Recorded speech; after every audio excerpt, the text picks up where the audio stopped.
Hello there, welcome to My First Time, a gaming podcast about the first time of some of your favourite people in the games industry. Whether you're watching on YouTube or listening on the podcast app of your choice, make sure to give us some love with a review, a like, or whatever you want. On today's episode, we have the infamous reviewer of bad things himself, Stuart Ashen, or, Ashens. How are you today? I'm very well, thank you. Thank you for inviting me on. Thank you very much for being on. And I suppose to get the ball rolling, to get it all on the road, what was your first time? Well, I'm glad you asked. This is a slightly difficult question because I can't remember because I was so young. But my sister says I was obsessed with Pac-Man machines and anything. If we went past them in a pub or whatever when I was very young, and I would stare at the screen and not be able to play it because, you'd have to put coins in, and my parents were not up for that.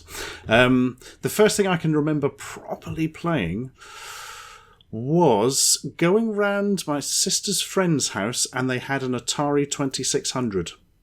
And we played Empire Strikes Back on it. That I can vaguely remember. And they had E.T., but wouldn't let anyone play it because it was bloody awful, which, in hindsight, was very sensible. But disappointing, because we were all into E.T. It was the big thing, Then my uncle had a VIC-20, which he gave me, the old Commodore VIC-20. That was a sort of fairly out of date by the time I got it, but I had some fun with it. Then for Christmas that year, I got, which would have been 1986, December 1986, I got a ZX Spectrum, and then just wasted the rest of my life playing games. By wasted, I mean had a bloody good time. Yeah. And obviously, a lot of old games. Were any of those old games your favourite game, or what would you class as your favourite game of all time? Ooh, that's a long list. Probably my favourite is a surprisingly recent one for me, Bloodborne on the PS4. It's maybe my favourite of all things. Love Dark Souls as well. Do enjoy a bit of the Earth Defense Force series. Going back in time, Dungeon Master, Chaos Strikes Back, the ZX Spectrum version of Renegade. There's an arcade conversion nobody remembers. There is a lot of them. But I think if somebody said, you must now say what your favouriteest game of all time is, I would go for Bloodborne. I suppose it's not that long back, so it's not that hard to remember. But can you remember your feelings when you first played it? Oh, that was... So it's coming off the back of Dark Souls, so you've got the kind of this feel for it already, although it plays much quicker.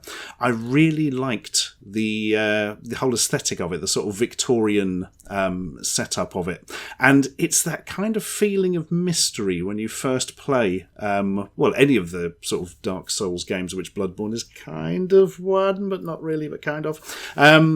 It's just this sort of feeling of being thrown into something immensely dangerous, bleak, slightly confusing, and desperately trying to survive and work out what's going on, which is one of my favourite things in gaming, and Bloodborne, I think, has done it better than anything else. Yeah. I suppose to some it might, because obviously you are someone who is known for collecting all these retro things and everything. I suppose, what would you say is your favourite game from before 2000? And can you remember the first time you played it? That's gotta be... I'm going with Chaos Strikes Back for the Atari ST, although the Amiga version is very good too. In fact, it might be better. I've never played it extensively. I think it has an auto map, so that might be better, yeah. But it was the Atari ST version I played, and I played it with a friend on and off for years. It's a dungeon crawler, first person, team of 4 people, sequel to a game called Dungeon Master, and it's just got the most intricately designed puzzles and dungeon. The whole thing is so well crafted and put together that when we finally completed, which it took us something like 15 years, on and off, not constantly, obviously, that would be ridiculous, to finally complete it. And the feeling of achievement was non-existent. We were just gutted that we wouldn't be playing it anymore, really. And obviously going from the favourites to probably more what your time on YouTube has been more about, and that's, playing with terrible things. And you've made a book about the bad games that you've played, or at least the bad old games that you've played. What would you say is actually the worst game you've played, and can you remember the time that you played it? Oh, I certainly can. So obviously you wrote 2 books about terrible old games you've probably never heard of. So I was looking at really obscure things because everybody, especially online, it tends to be very American-centric. So it's all sort of Nintendo, Sega games, etc. Some of which were pretty bloody awful. But if you start looking into the back catalogues of, the ZX Spectrum, Amstrad CPC, Commodore 64, Auric, Atmos, really going back, that kind of stuff, there's a lot of things that were just spewed out by a coder in an afternoon that he somehow convinced a company to duplicate on tape and sell down the Vic Centre or whatever. And yeah, there are an astonishing amount of games which barely work, or in fact don't work. I think if I had to pick the absolute worst, there's 2 different criteria. So I'm going to say from a technical and gameplay point of view, the worst is probably Squidge. SQIJ ! The sort of word you can't have in English because there's no U after the Q. Well done, lads. For the Spectrum, which it was on several different formats. The Spectrum version doesn't work.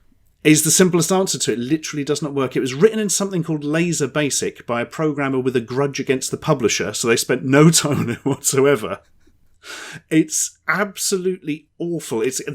You can supposed to be controlling this mutant bird, hence Squidge, I suppose, for squidgeon, pigeon. Yeah. I don't know. I don't think that's ever been... the truth of that name has never come out. You control this bird that looks like it's been made out of origami by somebody with their teeth, and it kind of jerks around a screen and nothing happens. You press a button to shoot enemies, nothing visually happens unless you hit them and they disappear, so loads of people didn't realise anything was happening at all. You jerk around this maze desperately trying to find some sort of food and get to a tree or something. None of it quite works or makes sense. But the real joy of it is that as it was presented, it is literally impossible to play because the programmer left the caps lock on in the program and the controls only work with the caps lock off. So you load it up, you press your buttons, literally nothing happens and it's impossible to control. So not only is it virtually unplayable if it did work, it frankly does not work. However, because it was so badly put together, you can break into the program in BASIC with the break key on the Spectrum and go in and turn the caps lock off if you know what you're doing, which is how people have played it. But it's unbelievable that it was released. It was written as an insult to the publisher, and they clearly didn't test it or even look at it and just sent it off to the duplicators, where it was released twice. They put it out as a budget game and then released it again as part of a compilation because they are worse than multiple Satans. And I suppose going for a happier memory now, you obviously talked about the times like getting consoles when you were younger, but can you remember the first console you bought yourself? Oh, the first one I bought myself. Let me think. That was a Commodore Amiga 1200. So I'd had the Spectrum. We'd replaced the Spectrum with an Atari ST. And then the ST was getting near the end of its life. And a bloke at school was selling off his Amiga 1200 and a load of games, which was important because, games were bloody expensive. So if you get a load with the computer, marvellous. Yes, I saved up my money from a part-time job and then went and bought it from him. And yeah, that was a good day because suddenly options opened to all these other games which weren't released on the ST or inferior versions or whatever. Or more importantly, I had them all at once. It was bloody amazing. I had like a month of just brand new games I'd never really put any time into. Good time was had by all. And by all, I mean me, constantly playing lots of new bloody games. It was fantastic. Can you remember your favourite game from the Amiga? Ooh, that's a tough one. There's a lot of them I enjoyed on the Amiga. Trying to think what I put the most time into overall. What did I keep going back to? There's so many... Weirdly, this game called Moonstone that I kept going back to, I was never really good at. And weirdly, I loaded it up on an emulator to stream it live and managed to complete it. Like on my first go, having not played it for 10 years. God knows how I'd suddenly got better at it. Really good action RPG type game with brutally difficult and also brutally gory. Lots of blood flying around everywhere. Really nicely done graphics. I really enjoyed that. And there's just something sort of oddly compulsive about it. And the Amiga version of Space Crusade, I still regularly stream on Twitch to this day. Yeah. But that's probably more... I mean, it's a conversion of a board game, so would you say it was really the board game because it's quite, authentic to it? I don't know. But they're games I still go back to on the Amiga, which has got to mean something. Yeah, definitely. And I suppose with all these old games, we've seen it a tiny bit, I suppose, with Amiga games, but we're in a sort of remake, remaster renaissance, or re-release renaissance at the moment. Do you think this devalues the original games? No, I don't think so. They're still there. You can still go and play them. It doesn't affect what happened in the past at all. I mean, it's like films. It's always a shame in a way if there's like a beloved series and they do a crap remake and you're like, oh. And then you watch the remake and it's like, oh, really? Did you have to do that? But It doesn't actually affect your memories. It doesn't affect the original product. It's all fine. People say things like, oh, my childhood was ruined because they made a different version of a film or whatever. Really? No, that still exists. You can still go and watch it. They didn't come round your house with a hammer and smash up all the original copies. It's fine. Just don't bother playing the remake if it's not very good. Yeah. And speaking of the remakes as well, or remasters, etc., which ones have you enjoyed the most, do you think, so far? Trying to think of remastered games I've actually played. I remember playing the remaster of Monkey Island, or, Escape from Monkey Island, and Monkey Island 2. Did they do a Monkey Island 2? Have I just literally invented that? I don't know. I remember the first one, and in my head I swear they've done something with other games in the series. But... Yeah, I'm not sure they did, actually. I think I've just invented that in my brain. Make it happen, whoever owns LucasArts these days. Disney. Yeah, the sequel Monkey Island remake, that was pretty good. Quite enjoyed the new art style in a way, but ultimately I think I preferred the 16-bit graphics. Yeah. So I kind of played the whole thing through again, and it's like, oh, actually I preferred it before. But it did have a nice feature, if I recall, where you could literally fade from one to the other. And there we go. And, I can't really think of any other remakes I've played. I must have done at some stage. Well, I'm just not massively into the remakes. Generally, if I enjoyed the original, that's... still exists and it's been undone. And often they'll miss the point in some way when they do a sort of proper-on remake as opposed to a remaster. Although saying that, the Final Fantasy VII remake that's upcoming looks interesting because they've gone a properly different direction with it, which I think is the way to go, isn't it? Yeah. No point just making a copy of something that already exists and, I don't know, making the graphics look a bit better. Yeah. Did you tell you what it did work with quite nicely, actually? Another World. Because the art style of Another World, when upscale, just kind of, looked slightly better for a modern television, really, which is all you can ask for. Yeah, I suppose I think if all you want from something like that is for the original to look a bit prettier, then that ticks all the boxes for that. Yeah, absolutely. I hear there's quite a good remastered, of Flashback, but I've yet to play that myself. So. Yeah. And obviously you've been making videos and other stuff for quite a while now. Can you remember the first gaming-related video you made? Ooh, that's a good question. I'm trying to go through the early questions in my mind. So if it was purely gaming, as opposed to looking at a sort of handheld, awful knockoff pop station or whatever... I'd have to go through the list to find out exactly. It was probably something like a video based on terrible old games you've probably never heard of, which started out as a sort of video series. And was partially just because I wanted to tell everyone how bad Renegade 3 was. I spent 10 quid on that. I will never get over it.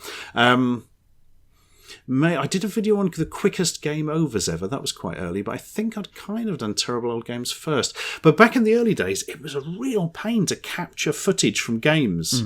And then sort of get it into a format where all the pixels weren't funny shapes and things. I mean, it's trivially easy these days, which is a massive improvement. But, screen capture was difficult. Emulator capture was difficult.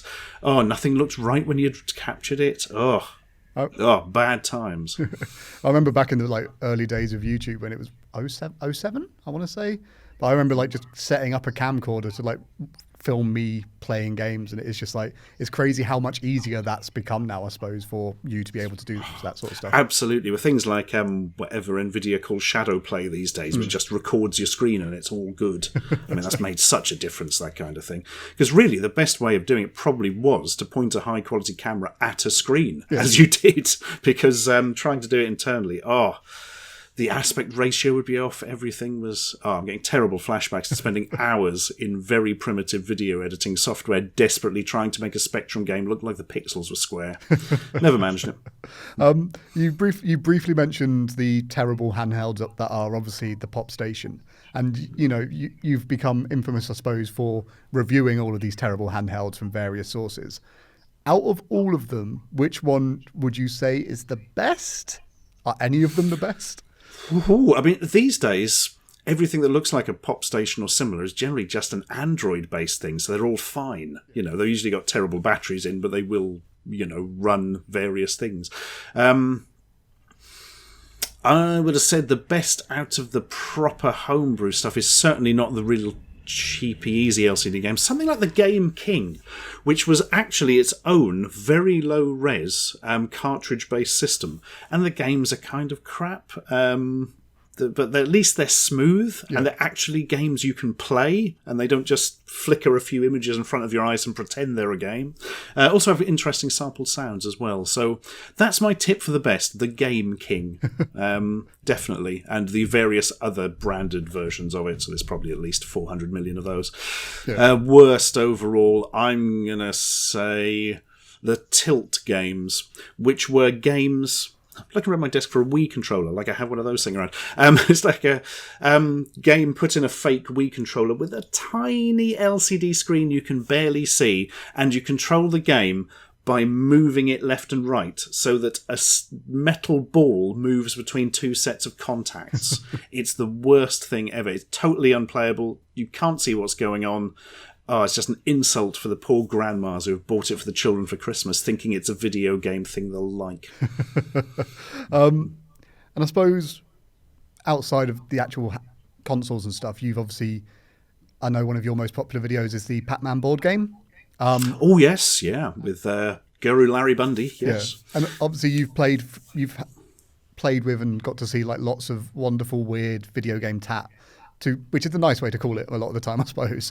But what's been your favourite and least favourite thing from that, do you think? And what's like your memories with them? Oh, my favourite piece of video game tie-in stuff. I'm going to say at the moment Dark Souls, the board game, which is really good. It's actually more difficult than the game. the actual video game. It's a really difficult board game. But I'm slowly going through it with a group of friends, and yeah, always a good time playing that. Also, it's so beautifully put together and designed, the lovely little miniatures and things. Oh, it's so nice. So nice. For video game tie-in stuff that's not so good... If I had to pick one thing out of all the things I've ever looked at for it, I'm going to go with... It's a little thing from Bioshock Infinite, which was given away in one of the special editions of it. And it's the handyman character. It's supposed to be a little model about, yay high of the handyman character, and it's like something you'd get out of a cracker. Like genuinely. And not even a good cracker. It's just this lump of plastic very loosely in the shape of a handyman. It's absolutely awful. It'd been much better to have given you nothing, because it's like almost insultingly poor. I still can't believe it was given away with such a quality game, but there we go. Yeah. And I suppose there's been lots of collector's editions that are just straight up terrible. What's been the most money you've spent on a collector's edition? Oh, I never spend money on collector's editions, so I know they're never going to be worth anything going down the line, really. I always wait until they're cheap, or somebody messages me and says, oh, look, on Amazon you can get this one for like 10 quid now. I think the most I've ever spent on one... Oh, I can tell you easily. Actually, this was actually a really nice thing. It's something I wanted for myself. It was when Dark Souls 2 was released. They did a version in Japan which came with a wooden case that you open up and it has metal replicas of some of the weapons in. It's absolutely beautiful. I actually had a friend who was in Japan at the time buy it for me and you bring it back over. And that, I can't remember what that cost now, but it was considerable. It probably came close to like £60-70 or something. Yeah. But I don't regret that because it's quite rare and it's quite a nice thing. Unfortunately, it turned out I didn't really like Dark Souls 2 at all. So it's a shame on that front. But yeah, as collectibles go, that is certainly my favourite video game thing. I think that's the thing. The more you spend on a collector's edition, normally means the less you're going to like the game. Is sort of like I think that's how the math that is works. Absolutely a rule of thumb in my experience. Yeah, my God. And obviously, because I'm not saying this and saying you're old, so I apologise if this is how you this can do that. It's fine. Come to terms with it. But same as me at 31. What's been your proudest gaming achievement or moment so far? Would you say? Now I do feel old that you're only 31. My favourite gaming achievement. Somehow completing Moonstone on stream was really good. Yeah. Mentioned that earlier, but I still can't understand how I did that. Do you know, it has been little bits of streaming. I streamed Dark Souls and, did not do amazingly well at like a shortcut bit at the start. It took me usually it's something I can do immediately with no effort, and it took 40 attempts, absolutely farcical like that. But then later on in the game, I managed to get past the dreaded Andor Londo Archers first time, which is always nice. But I managed to defeat the Bed of Chaos boss without dying. Oh, cool. Which I didn't think was really... I knew it wasn't impossible, but I didn't think it was feasible. If you don't know the boss, it's rubbish. It's like one of these puzzle bosses, but a really crap one. You basically have to run to one side of a big round area, hit a thing, then run all the way around to the other side of the area, which is now almost impossible because the floor is collapsing and there's a big tree monster slapping you and stuff. Then if you can hit the other one, you have to run back to the centre, which is, by now everything's collapsing and is an immediate death fall and is ludicrously difficult. Then do a very specific roll or jump onto a little ledge and run underneath and squash a big bug. Literally, it's a terrible boss, but it's so difficult to do. You generally have to do the first bit. In fact, you'll often deliberately quit. If people are speedrunning, they'll deliberately quit out because it's just such a pain. Yeah. And then reappear in sort of the middle. So you do one bit, do the second bit, do the third bit. I somehow ran the whole way and did it all. And it wasn't just the fact that I managed to do it, but it's the fact that A, it was recorded, and B, people were watching it live. It's like, this actually happened. I did a thing. Please give me plaudits. They did not, but I felt quite pleased with myself for at least 38 seconds. Surely at least one person gave you an applause or something. I'm sure they did in their heads, but they didn't tell me about it. And what's the holy grail in terms of video game, like merchandise and stuff that you are... Is there something that you really want to get your hands on that you haven't had the chance to, or do you already own it? There must be something. And off the top of my head, I can't think for that kind of collectible. There's not that many video game collectibles that appeal to me, and the ones that do, I've generally managed to get hold of. Yeah. But if it was something just gaming related in general, I would love a PC Engine LT. It's a little handheld PC Engine. Well, it's not that little, really. That folds open like a weird cross between a Game Boy and a laptop, is the only way to describe it. And I was always slightly obsessed with the design. And I've currently been lent one by a friend to do a video on that, and they are beautiful. And they are now so expensive, I wouldn't even consider buying or keeping one, which is a shame. But they are a hell of a thing. I was going to say, if somebody inexplicably gave me one in the street... that would be lovely, but to be honest, they're so expensive now, I'd probably bloody sell it, just because I know I wouldn't use it enough to actually justify the sheer cost of it. Yeah. That, and there are several Sega Saturn games I need to complete a collection of PAL Saturn games I've got. Well, I say PAL is UK Saturn games, really. Yeah. And some of those are frighteningly expensive, like the Mega Man game for Saturn, which now goes for slightly more than 14 houses in central London. The prices have just gone insane. But I don't think I will ever complete that collection. Yeah. And do you have any finished game collections? Yes, Atari Lynx. I have all the cartridges released in the UK for the Atari Lynx. Although technically not at the second, because I've somehow lost the NFL game out of it, the box, which has annoyed me intensely.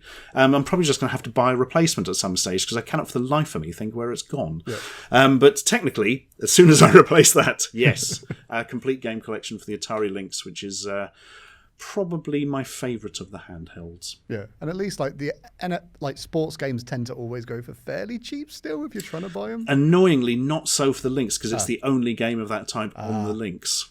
It was very cheap when I originally bought it. I think I got it for like £3 or £4, but I think they go for considerably more now. Yeah. I should probably bite the bullet and do that soon, actually, before the prices increase even further. Yeah, or before someone... that's something I need to think on.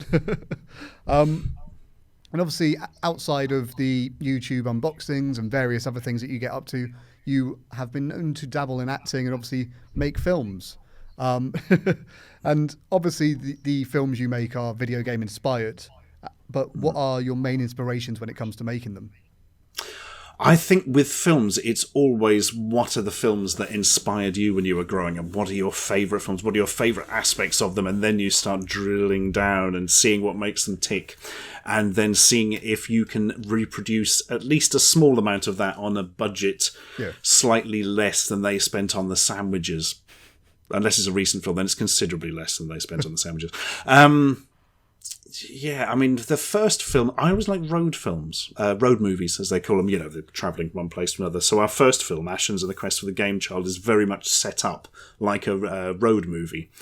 Also, road movie is quite a nice thing to do if you're on a low budget as well, because you can write it quite episodically, because we're in this location, then we go to this location. Yeah. And it's a great way to bring in characters and take characters out and all that. So it's quite a nice thing to do as a first film. But my real favourite are heist films, or caper films, if you want to use an old British term for it. So our second film is a heist film, which is the complete bloody opposite, because it's the most difficult thing a bloody writer is, because everything has to fit into everything else. Everything affects something else. It has to be so tightly put together, or you're going to end up with like massive plot holes.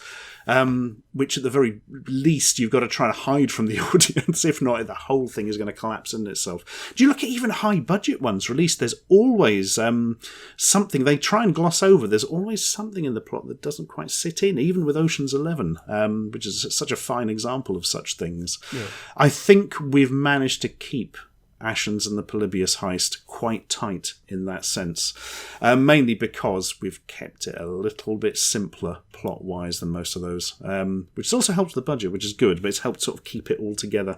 Plus, when you're going for something that's a comedy version of things, you don't want to be trying to get too clever with the plot, because you've got to fit all your jokes and stuff in there. Yeah, definitely. And obviously the Polybius Heist, have I said that right? You absolutely have. Yes, I got it right. It's based on a very famous video game urban legend, or I imagine it takes inspiration from it at the very least. But yes, just the inspiration. We've spun our own version of it for obvious reasons, but that's one of those. I think it's the only proper gaming urban legend that's sort of got any traction, and it's one of the more interesting ones, certainly. I mean, as has been discovered, it's almost certainly people misremembering a Cube Quest machine, but. And then deliberately sort of blown up into a thing from somebody taking inspiration from it in real life. But we've weaved our own story around it, because of course we have. It's a film. Yeah. But if you want to actually look into the legend itself, Xbox Ahoy did a really good video on it. Really good. Would you say that the story of the Polybius arcade unit is your favourite gaming urban legend, or is there any that have sort of happened recently that you think of, or any from your childhood, like my dad works at Nintendo, that might... I think the Polybius is certainly the most interesting of them. It's far more fleshed out than most of them, which obviously details help, but it just has everything you want from a sort of conspiracy theory, doesn't it? Shadowy government agents, weird technology, people being experimented on. I mean, and... obviously none of it's real, but that's not the point. It's a good story, and that's the enjoyment you get out of it, isn't it? I mean, you say it's not real. There's always a small chance it is real, and it's just been really well covered up. No. The other big one, of course, this was not an urban legend anymore because it's now been proven, was that the old Atari cartridges, ET, etc., have been buried somewhere in the Mexican desert. Yeah. But of course, just as people were starting to properly say, oh no, that never happened, they went and found out where it was under a car park now and dug them all up. So that's less an urban legend and something that quite literally happened. Because, I've seen one of the cartridges in the Centre for Computing History. It certainly was a thing. And they smell really bad because they've been in a garbage dump for 25, 30 years or whatever. Yeah, I realise it's probably not the nicest thing to go put in a museum after it's been, just buried in. It's not really. No, it was in like a perspex thing with people in the museum said, "Oh, hang on, just going to open it up, have a sniff." I'm like, oh, really? Oh, it smells like a bin bag. But of course it does. It's literally been rotting in landfill. Yeah. Oh, what a waste. And obviously, when you were talking about the worst games, and earlier as well, you did mention E.T. Does E.T. deserve the flack that it gets? Yes, it does. So people say, "Oh, it's the worst game ever." Man, it's not even in the top 200 worst games ever when you start delving into the back catalogues of, God knows what home computers. Yeah. But the big thing was, it was a massive release. I mean, it was a huge tie-in with a massive Hollywood film that captured the imagination at the time. Big marketing campaign about it. Atari went mental, got it out everywhere. So loads of people went and bought this thing on the strength of the license and the advertising. And whilst we're saying, there's much worse games out there, it's still really, really bad. It's just so tonally odd. It's designed so bizarrely. When you spend half of the game just slowly levitating out of pits. It's awful. To think that it was written by the same guy as Yar's Revenge is astonishing. Yeah. Mind you, of course, they gave him enough time to write Yar's Revenge, whereas, famously, they gave him like 12 minutes to get E.T. out of the door, so, what could he do? Howard Scott Warshaw, I think his name was. But, it absolutely deserves all the flack that's thrown at it and more, because for some kids, that was their big Christmas gift, E.T., and it's absolute garbage. No, rot its bones. And speaking of Christmas gifts, if there was, parents that really hated their kids or something like that, what would be the one game or gaming thing you would say to them to buy? Oh, there's two different approaches to it. The first is just to buy some really awful pop station or knockoff console of some type that just doesn't work properly. Preferably one with an old school LCD flickery screen that they can't play anything on. That's always a nice way to upset the kids. The other route you could do, of course, is to buy peripherals for a console they don't have. Tony Hawk's plastic skateboard, few Guitar Hero things for the Xbox 360 when they've got a PS4, so they can just fill their room with plastic accessories that can't be used. Make sure you don't give them a game as well, just in case they do come across one of the consoles. And they can just rot in a corner and think of what might have been. Do you mean the children or the things? Both. Okay.